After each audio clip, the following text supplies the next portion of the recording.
ಏನ್ ಸಮಾಚಾರಕ್ಕೆ ಸ್ವಾಗತ. ನಾನು ವಿಜಯ್ ವೀರಪ್ಪ. ಮೊದಲಿಗೆ ಹೆಡ್ಲೈನ್. ಪ್ರಜ್ವಲ್ನನ್ನ ವಿದೇಶಕ್ಕೆ ಕಳಿಸಿದ್ದೇ ಅವರ ತಾತ ಎಂದ ಸಿಎಂ.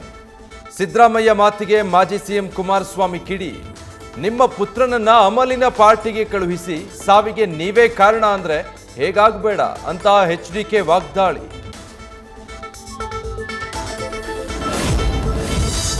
ಪ್ರಜ್ವಲ್ ರಾಜತಾಂತ್ರಿಕ ಪಾಸ್ಪೋರ್ಟ್ ರದ್ದುಗೊಳಿಸುವಂತೆ ಕೇಂದ್ರ ಸರ್ಕಾರಕ್ಕೆ ಸಿಎಂ ಪತ್ರ. ಕರ್ನಾಟಕ ಸರ್ಕಾರದ ಮನವಿ ಸ್ವೀಕರಿಸಿದ್ದಾಗಿ ಸಚಿವ ಜೈಶಂಕರ್ ಮಾಹಿತಿ. ಪಾಸ್ಪೋರ್ಟ್ ವಶಪಡಿಸಿಕೊಳ್ಳುವ ಪ್ರಕ್ರಿಯೆ ಶುರು.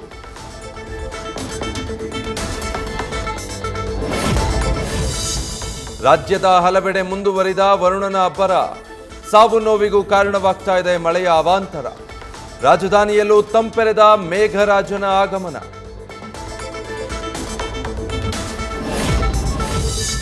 ಹಾಸನದಲ್ಲಿ ಭಾರೀ ಮಳೆಗೆ ಕೆರೆಯಂತಾದ ರಸ್ತೆಗಳು. ನಿಂತ ನೀರಿನಲ್ಲಿ ವಾಹನಗಳು ಮುಳುಗುವಂತಹ ಪರಿಸ್ಥಿತಿ ನಿರ್ಮಾಣ. ಮಳೆ ನೀರಲ್ಲಿ ಆಟೋ ಕೆಟ್ಟು ನಿಂತು ಪರದಾಟ.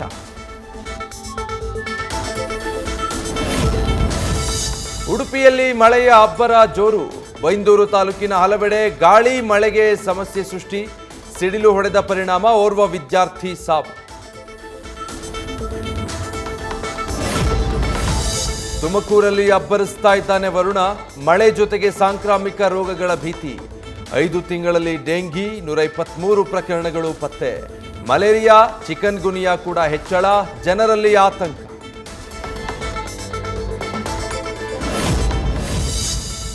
ಕೈಯಲ್ಲಿ ಛತ್ರಿ ಹಿಡಿದು ಬಸ್ ಚಲಾಯಿಸಿದ್ದ ಚಾಲಕ ಸಸ್ಪೆಂಡ್. ಗ್ಯಾರಂಟಿಗಳ ಮೇಲೆ ಅಪವಾದ ಬರ್ತಿದ್ದಂತೆ ಕ್ರಮ.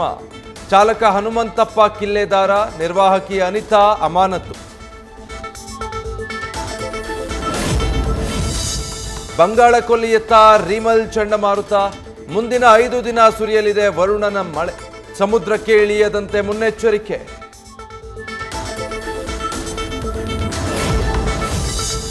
ಬೆಂಗಳೂರಿನ ಅಮಲಿನ ರೇವ್ ಪಾರ್ಟಿ ಪ್ರಕರಣದ ತನಿಖೆ ಚುರುಕು. ರೇವ್ ಪಾರ್ಟಿ ಸಂಬಂಧ farm house ಮಾಲೀಕನಿಗೆ notice.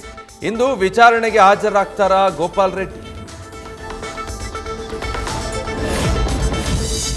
Tollywood ಇಂಡಸ್ಟ್ರಿಯಿಂದ ban ಆಗ್ತಾರಾ ಹೇಮಾ. ತಪ್ಪು ಯಾರೇ ಮಾಡಿದ್ರೂ ಶಿಕ್ಷೆಯಾಗಬೇಕು. ಸಾಬೀತಾದ್ರೆ ಸಿನಿ ರಂಗದಿಂದ ಬ್ಯಾನ್ ಮಾಡಬೇಕು ಎಂದ ಹಿರಿಯ ನಿರ್ಮಾಪಕ ನಟ್ಟಿ ಕುಮಾರ್. ರಾಮೇಶ್ವರಂ ಕೆಫೆ ಸ್ಫೋಟ ಕೇಸ್ನಲ್ಲಿ 5ನೇ ಆರೋಪಿ ಬಂಧನ. ಹುಬ್ಬಳ್ಳಿಯ ಶೋಯೇಬ್ ಅಹಮದ್ ಮಿರ್ಜಾ ಅಲಿಯಾಸ್ ಛೋಟು ಅರೆಸ್ಟ್. ಆರೋಪಿಗೆ ಎನ್ಐಎ ಅಧಿಕಾರಿಗಳಿಂದ ವಿಚಾರಣೆ. ಕಾರವಾರ ಅರ್ಬನ್ ಕೋಆಪರೇಟಿವ್ ಬ್ಯಾಂಕ್ನಲ್ಲಿ ಮ್ಯಾನೇಜರ್ನಿಂದ ವಂಚನೆ. ಠೇವಣಿ ಇಟ್ಟಿದ್ದ 54 ಕೋಟಿ ಹಣ ಸಂಬಂಧಿಕರ ಖಾತೆಗೆ ವರ್ಗಾವಣೆ. ವರ್ಷದ ಹಿಂದೆ ಅಪಘಾತದಲ್ಲಿ ಮ್ಯಾನೇಜರ್ ಸಾವು. ಇದೀಗ ಆಡಿಟ್ ವೇಳೆ ವಂಚನೆ ಬೆಳಕಿಗೆ. 11 ವರ್ಷ ಹಿಂದಿನ ರೇಪ್ ಅಂಡ್ ಮರ್ಡರ್ ಪ್ರಕರಣ ಭೇದಿಸಿದ ಸಿಐಡಿ. 2013ರ ಫೆಬ್ರವರಿಯಲ್ಲಿ ನಡೆದಿದ್ದ ವಿಜಯ ಎಂಬ ಮಹಿಳೆ ಕೊಲೆ ಕೇಸಲ್ಲಿ 3 ಬಂಧನ. ನರಸಿಂಹ, ಮೂರ್ತಿ, ದೀಪಕ್, ಹರಿಪ್ರಸಾದ್ ವಿರುದ್ಧ ಚಾರ್ಜ್ ಶೀಟ್ ಸಲ್ಲಿಕೆ. ಪೊಲೀಸ್ ಕಸ್ಟಡಿಯಲ್ಲಿದ್ದ ಆರೋಪಿ ಆದಿಲ್ ಸಾವು. ದಾವಣಗೆರೆ ಜಿಲ್ಲೆಯ ಚನ್ನಗಿರಿ ಠಾಣೆಯಲ್ಲಿ ಘಟನೆ.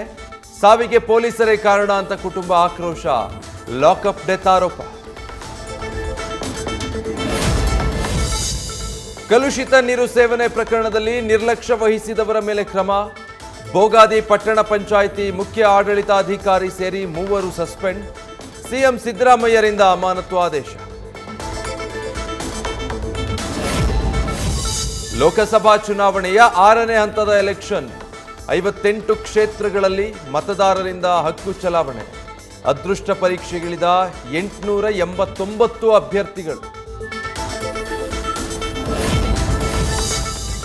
ಉದ್ಯೋಗದ ಹೆಸರಲ್ಲಿ ಮೋಸದ ಜಾಲಕ್ಕೆ ಸಿಲುಕಿ ಕಾಂಬೋಡಿಯಾದಲ್ಲಿ ಲಾಕ್. ಕೊನೆಗೂ ಭಾರತೀಯರನ್ನ ಪತ್ತೆ ಹಚ್ಚುವಲ್ಲಿ ಸಕ್ಸಸ್. 60 ಮಂದಿ ಭಾರತೀಯರು ತಾಯ್ನಾಡಿಗೆ ವಾಪಸ್. ಬಾಲಿವುಡ್ ನಟಿ ಲೈಲಾ ಖಾನ್ ಕೊಲೆ ಆರೋಪಿಗೆ ಮರಣದಂಡನೆ ಶಿಕ್ಷೆ. 13 ವರ್ಷಗಳ ಬಳಿಕ ನ್ಯಾಯಾಲಯ ತೀರ್ಪು. ನಟಿ ಮಲತಂದೆ ಪರ್ವೇಜ್ ತಕ್ ಅಪರಾಧಿ ಎಂದು ಸಾಬೀತು. ಕೊನೆಗೂ ಧ್ರುವ ಸರ್ಜಾ ಅಭಿಮಾನಿಗಳಿಗೆ ಸಿಕ್ತು good news. Most expected Martin ಬಿಡುಗಡೆಗೆ ಡೇಟ್ ಫಿಕ್ಸ್. ಅಕ್ಟೋಬರ್ 11ರಂದು pan India release.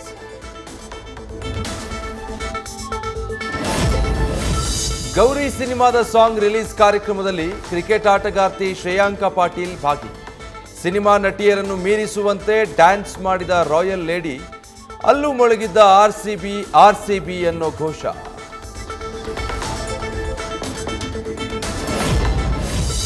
Rajasthan Royals ವಿರುದ್ಧ ಹೈದರಾಬಾದ್ಗೆ ರೋಚಕ ಗೆಲುವು. ಕೆಕೆಆರ್ ವಿರುದ್ಧ ಫೈನಲ್ ಕದನಕ್ಕೆ ಕ್ವಾಲಿಫೈ ಆದ SRH. ಸ್ಟೇಡಿಯಂನಲ್ಲೇ ಕುಣಿದು ಕುಪ್ಪಳಿಸಿ ಕಾವ್ಯ ಮಾರನ್. ನ್ಯೂಸ್ ಫಸ್ಟ್ ನಿರ್ಭೀತಿಯಿಂದ ನಿಮ್ಮ ಪರವಾಗಿ.